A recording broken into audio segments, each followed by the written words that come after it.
இந்த நாட்டுல குற்றம் குறையும். நான் சொல்லிதான் சிந்து பொய் சொன்னாங்கன்னு சொல்லுவா போட்டிருக்கே. எம்மாடி, இவகிட்ட கொஞ்சம் ஜாக்கிரதையா தான்ப்பா இருக்கணும். என்னன்னு தெரியல, ராத்திரியில இருந்து ஒரே குளிர் ஜுரமா இருக்கு. என்ன சொல்ற? சரி கிளம்பு, நம்ம ஹாஸ்பிட்டல் போகலாம். ஹாஸ்பிட்டலுக்குலாம் வேண்டாம், ஃபீவர் டேப்லெட் போட்டா சரியாயிடும். அந்த டிராவ்ல டேப்லெட் இருக்கு, எடுத்து தரியா? ஐயோ, டாக்டரை பார்க்காம மாத்திரை எல்லாம் போடக்கூடாது. வா டாக்டரை போய் பார்க்கலாம் வா. இல்ல இல்ல, நான் அந்த டேப்லெட் போட்டாலே எனக்கு சரியாயிடும். காயத்ரி பாத்து. இல்ல எழுந்திருச்சு கஷ்டப்படாத காயத்ரி, கையில இடு.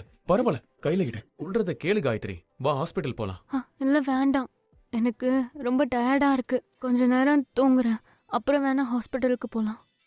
சரி காயத்ரி, நீ தூங்கு, நானே தேய்ச்சி விடுறேன். நீ படுத்துக்க, நான் தேய்ச்சி விடுறேன். பரவாயில்லையே, உன்னாடி என் விரல் பட்டா கூட என் மேல கோபப்படுவேன். ஆனா இப்போ தைலம் தேய்ச்சி விடுற அளவுக்கு அளவு பண்ற. கொஞ்சம் கொஞ்சமா நான் உன் மனசை மாத்திக்கிட்டு இருக்கேன். நமக்கு நடுவுல இடைஞ்சலா இருக்கிறத அந்த செலியன் தான். அவன் கதையை முடிச்சுட்டா நீ எனக்கு தான். ரொம்ப அடிபட்டுடுச்சா? நீங்க ஏன் இந்த படியில இறங்கி வந்தீங்க? ஏதாவது வேணும்னு சொல்லிருந்தா நானே கொண்டு வந்திருப்பேன்ல. ஐயோ என்ன அத்தை? கைய விடு.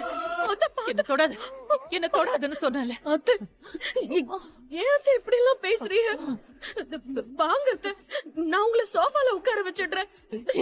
யாரு மூஞ்சில முழிக்க கூடாதுன்னு நினைக்கிறேனோ மறுபடியும் அவங்க மூஞ்சிலேயே முழிக்கிற மாதிரி ஆயிடுது. மா அத்தை, மா அத்தை, மா என்னமாச்சு உனக்கு? மா என்னாச்சு? அம்மா கால் தவறி மாடிப்படியில இருந்து கீழே விழுந்துட்டாங்க. மா ஐயோ அத்தை, என்னத்த நீங்க எதுக்கு இப்ப தேவையில்லாம கீழே வந்தீங்க? எனக்கு சிவா எந்த அளவுக்கு பிடிக்குமோ அதே அளவுக்கு உங்க வீட்ல எல்லாரையும் பிடிக்கும். ஆண்டிக்கு நான் ஹெல்ப் பண்ணத கடவுள் எனக்கு தந்த பாக்கியமா நினைக்கிறேன். இங்க சீக்கிரமா ரெக்கவர் ஆயிடுவீங்க, பழையபடி எழுந்து நடக்க ஆரம்பிச்சிருவீங்க.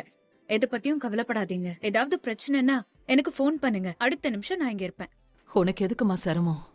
அதான் சிவா இருக்கான்ல, அவன் பாத்துக்குவான். ஆண்டி, சிவா வந்து கார்டியாலஜிஸ்ட் தான், நான் ஆர்த்தோ ஸ்பெஷலிஸ்ட். இத நான் தான் பாக்கணும். அதனால இனிமே நானே வந்து உங்களுக்கு பிசியோதெரபி பண்ணி விடுறேன். சரிங்க ஆண்டி, நான் போயிட்டு வரேன். போயிட்டு வாமா.